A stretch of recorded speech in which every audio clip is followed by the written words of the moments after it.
Hello, welcome to Talk Your Own. My name is Ukela Prince, and I'm thrilled to have you here today on another time of discussion with renowned artists, music maestro Carlos Morgan. Yes, right, the maestro is here again.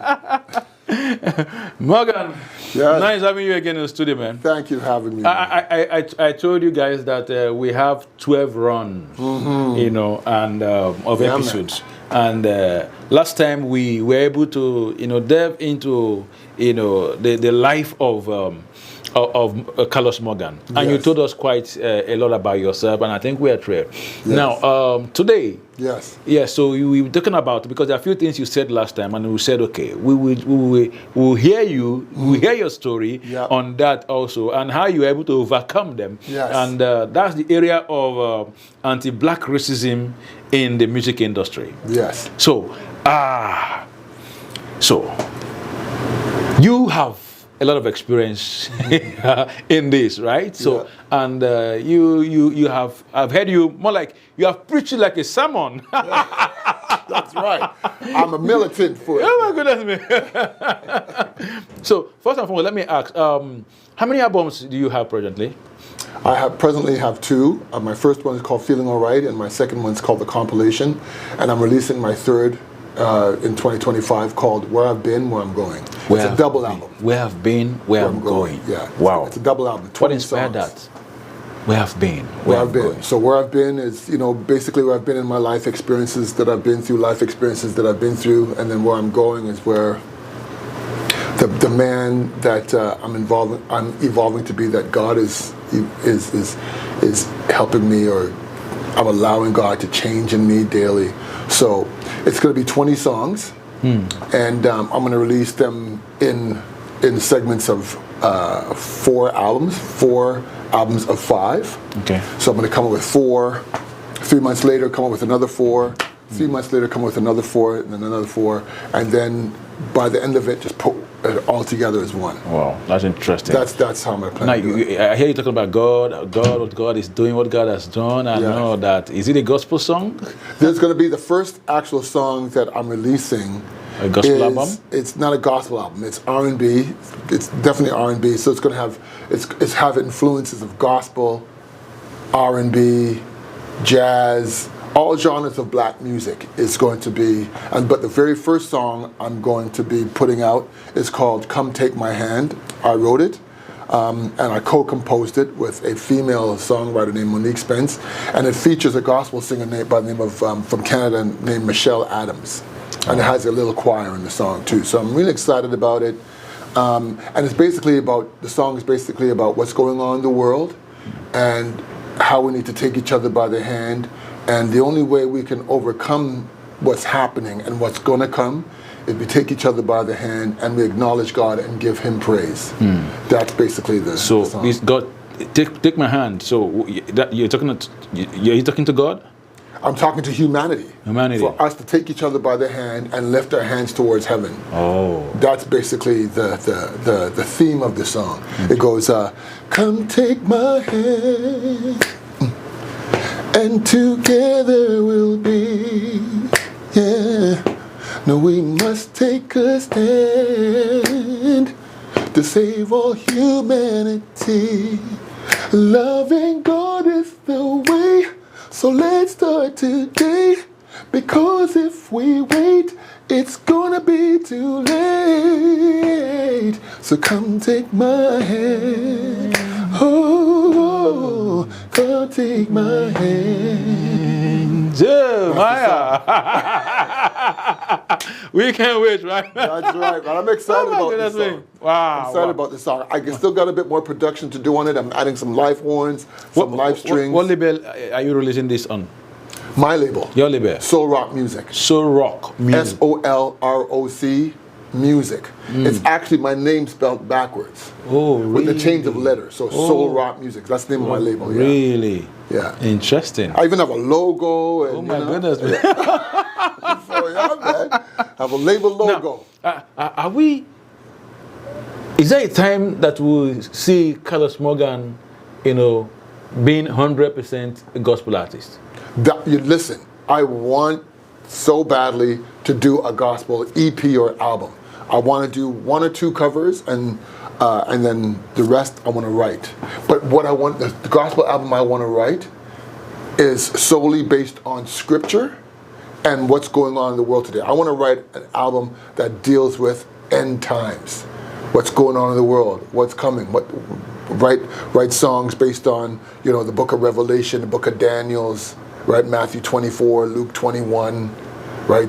I want to write songs, because you hear all these songs about, I listen to gospel radio on Sirius XM, and they think, but I'm like, where are the songs that are talking about the rapture, the tribulation, songs that are talking about the 1,000-year reign, the second coming of Christ, those are the songs that I want to write. But I also know that in order for me to write those songs and sing those songs, I have to live that way. Yeah. And I am on a journey, right? I'm on a journey to getting my life right with Jesus Christ. Interesting. Right? So I just don't want to write the everyday gospel song that we hear all the time. I want the songs that's why I wrote the song, Come Take My Hand.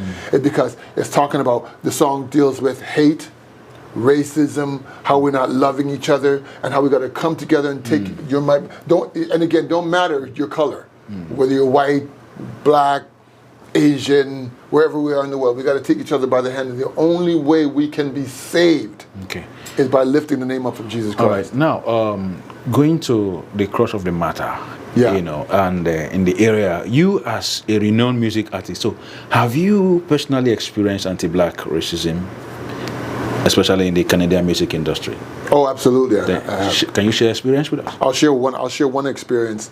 When I was recording with the production company, before they became a record label, they were a production company. These 2 guys, Tony Azzopardi and Darren Bowler, the production company was called TazDab Productions. So we were writing and recording demos, originals, to shop for a record deal for me, and we send them out to the record labels in Canada. All of the head offices were here in Toronto, sending them out, and we sent them out, and the record labels sent back letters saying they don't sign this kind of music in Canada, take it to the United States. And I thought, what do you mean you don't sign this kind of music? It was basically, they were saying, we don't sign black music, we don't sign black artists, take it to the United States. That was a form of anti-black racism.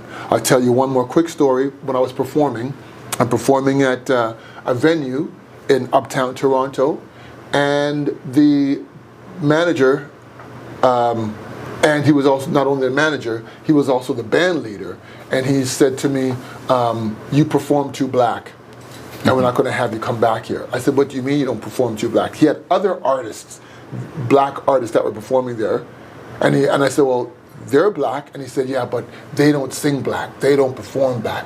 You sing black and you perform black, and because you perform the way you sing, you're going to attract more black people. Can you define, what does it mean by you perform black? The way that I sing with a la,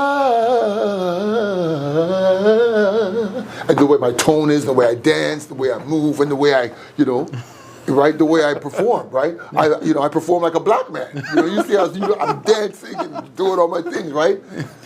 And the way I sing and the way I dress, right? I dress with a tie. I don't come in, and all the other black artists, they dress very, very, very professional, very respectful. But, I came with a tie and the way I'm singing and dancing. So he said, you sing black and you perform black, and because you do all these things, we don't want that here, and you're going to attract more black people to our club. And I was like, and I was going to sue them for racial discrimination.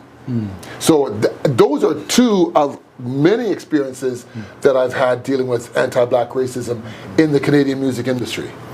What role do you think systemic racism plays in the lack of representation? I think it plays every role. I think systemic racism, you know, when we look at the music industry in Canada and we look from all the record labels, the head of record labels are white. We look at radio station, predominantly white. You look at when we had a music video station, they would play predominantly rock music or predominantly white artists. So it's from the top down, right? Systemic racism is very, and still very prevalent in the Canadian music industry. Have you had issues with record labels? Yeah. Because you're black? Well, yeah, like the one I just told you. When we sent record labels my music in hopes that they would sign me, they said, we don't accept this kind of music. We don't want this music here. But then check this out though. 7 years later, and even before me, they would sign white artists doing black music, but they're not signing black artists doing black music. So what do you call that? If they have if you are an African artist, and they'll look at you and say, we don't sign African artists to Canadian record labels. But then they'll turn around and sign a white artist doing African music who's not from Africa. You see what I'm saying? Now, that's happened in this country. They'll sign a white artist doing R&B or doing hip hop, doing reggae, but they don't sign a black artist doing R&B, hip hop, and reggae. You know, that's racism. That's hate. Now, I'm thinking, you know, weren't there also black artists who were singing the white music? Music in code? Yeah. They had black artists in Canada that would sing quote unquote rock. Were these labels also accepting such people? They accepted or rejecting them? No, they accepted them, but they accepted them not doing R&B. They accepted them doing country. Well, rock, but they called it R&B because the artist is black. I can give you two names: Errol Starr and Billy Newton Davis. Black men. So they were generally accepted. That's what it means. They were generally accepted, but they were black men that, quote unquote, passed as white. So it could be that this challenge is not about the color. No, it's not. It's absolutely about color. I'm thinking if some of these black guys were accepted because they did the kind of music they actually had, and so is it because possibly I'm looking at maybe it's the chain of music genre? No. Okay, why are they? Okay, they're signing black artists. They're signing black artists doing white music. How come they're not signing black artists doing black music? So if I'm an artist and my genre is gospel, but let's say, well, we don't sign gospel, but do you do Christian music? Because Christian music is more on the white side. What's the difference between Christian music and gospel music? Well, if you listen to the genres of Christian music, because Christian music is it's got more of that edgier rock, singer-songwriter sound and style, right? Gospel music is more a combination of R&B. Gospel and R&B are like twins. They're like fraternal twins. The only difference between gospel and R&B are the lyrics. You could sing a lot of gospel songs and put R&B under it, or you can put a lot of R&B lyrics over gospel. You could be, whoa, is this gospel or R&B? There are many times I've been to church and I heard the band playing, and I'm like, oh, am I at the club? Because I'm like, this sounds like what I heard at the club, right? So, but in country music, you hear that rock kind of, Jesus is the love, right? It's not like how you and I know gospel music. So they'll sign a black artist doing that, or they'll sign a white artist doing gospel music in Canada. But they haven't even done that, and I'm surprised they haven't done that yet. Yeah. Now, in your music or albums, how do you incorporate themes of social justice, and anti-racism in your music? Do you do that? Maybe in your performances as well? Well, I haven't I haven't written or recorded or performed I haven't written any original songs on social justice. Like I'll sing a song like, say, What's Going On by Marvin Gaye that's a very strong social justice song, right? So I'll sing songs from other artists, but of my own, I've not done that yet. I've not recorded any songs like that. I want to, and knowing the kind of person that I am, how much of an activist that I am, especially for Black people, the Black diaspora, I would love to write a song that deals with, how can we as a people come together and unify and unite, like the Black diaspora, and come together and unite and join forces. I want to write songs like that uplift our people, and that is a social call for Black people. But I haven't written that song yet. And God willing, I will. Now, what would be your advice? What would be your encouragement? What would be your strategy for Black artists who may be facing marginalization, Black artists who may be going through such challenges in the industry? Well, again, I'll pose it as a question. Does Canada have a music industry? No, I don't think they did. I don't think they do. Let me put it like that. I think they did at one time, but it was, again, catered to majority of one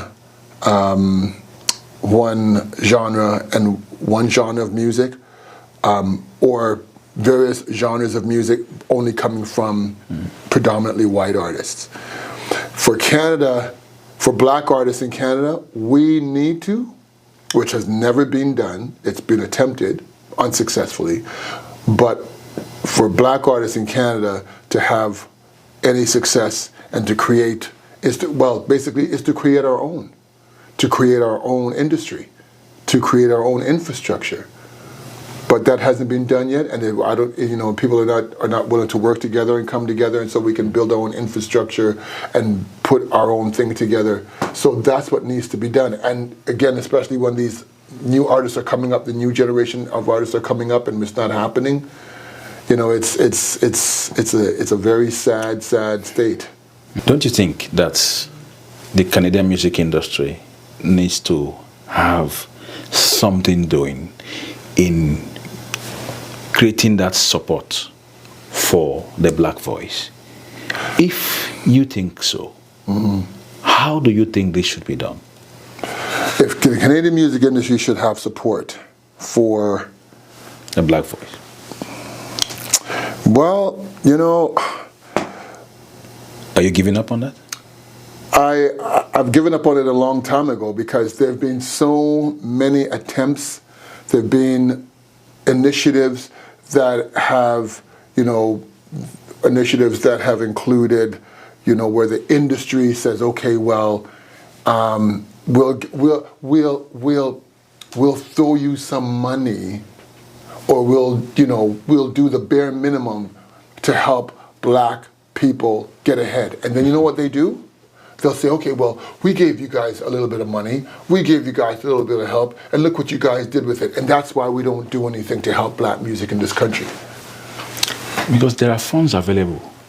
Because what? Funds available for the music industry. Well, there's funds, but it's very difficult to get. And then when they give the money they're giving them the money majority-wise, from what I've read and statistically, a lot of Black artists, this is something that's been talked about in the industry many times. You have all these governing bodies that gives money for the arts, for musicians, for actors, for filmmakers, for dancers, etc. That's the one good thing about Canada. They have money, they have funds that they have specifically for artists in the arts, for entertainment. Mm-hmm. However, a lot of that money is spread across the board, which is a good thing, because it's everybody has an opportunity, from all races, from all people, to get access to these funds. However, when it comes to Black artists, it's still very minimal, right? Because if there's 15 people that are trying to get a grant for say 10. They have $1 million grant, and they're going to give it out to, they have to give it to 10 people. There'll be one black artist that will receive it. You may get 2 or 3 white artists or organizations that will receive it.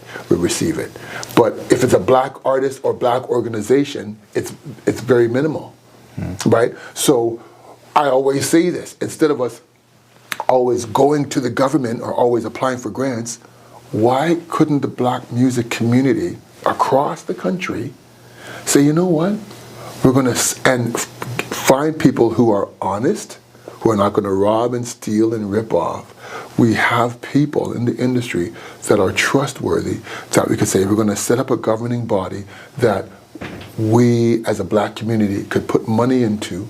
And if the governing body can apply for grants to get access to grant money that can augment the money that the black artists in Canada are putting into this. So then when black artists need to apply for funding, they don't have to go to all these other governing bodies. But where the system encourages that.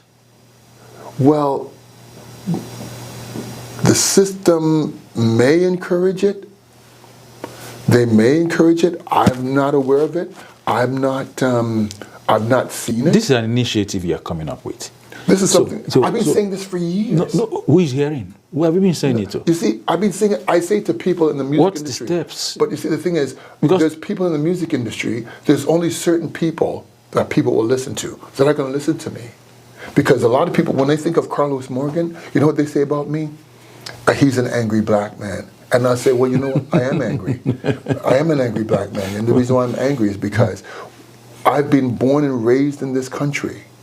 And when we're dealing with the anti-black racism from the industry, and then when we as a community do not unify, and I've been speaking up, and now we have I was speaking to 2 members of my band last week, and they're talking about things that they face as musicians that I was talking about 35 years ago. Because some of these things you're mentioning now, and behind the camera, and a few of the questions I've asked, I realized that most of these are things that have happened over 3 decades ago. Exactly. So if these things, so my question, are we still facing this presently? Yeah. Well, these issues of about 3 decades ago, 30 Even years longer. longer. Even longer. And are you telling me this is still prevalent? We're still dealing with now, you as someone who is in front, who has experienced this, what are the practical steps? Because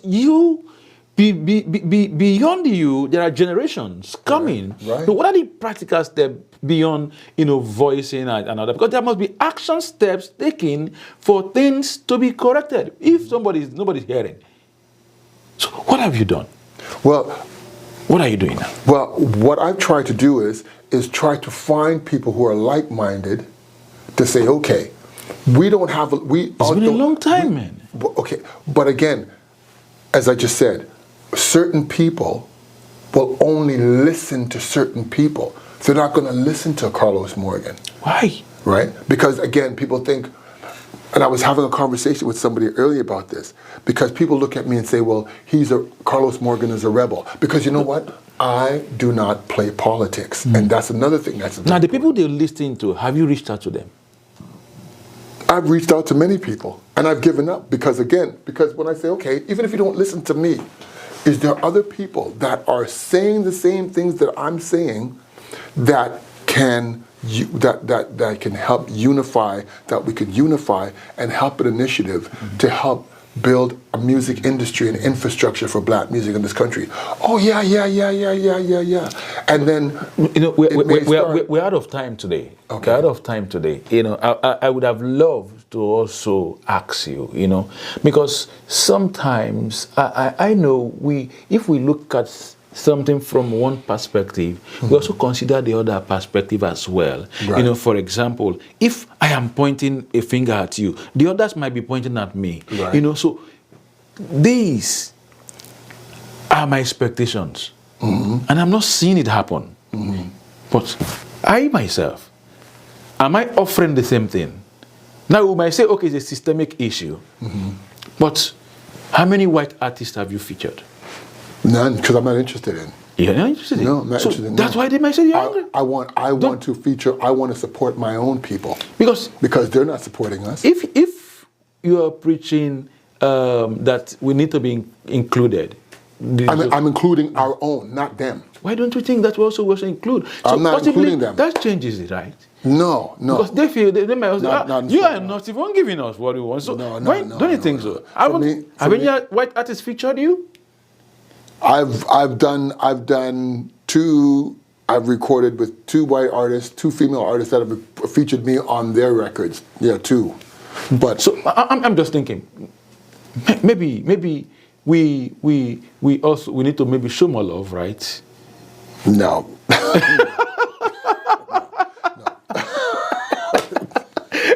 All right. No, I'm going to show more love to my people. I'll come back to. I'm showing more love to my people and my people only. No, thank God you're coming to Christ. You're almost preaching the gospel. And Christ showed love to those that didn't love him. I'll take him on that. When next we come. Ladies and gentlemen, that's our show for today.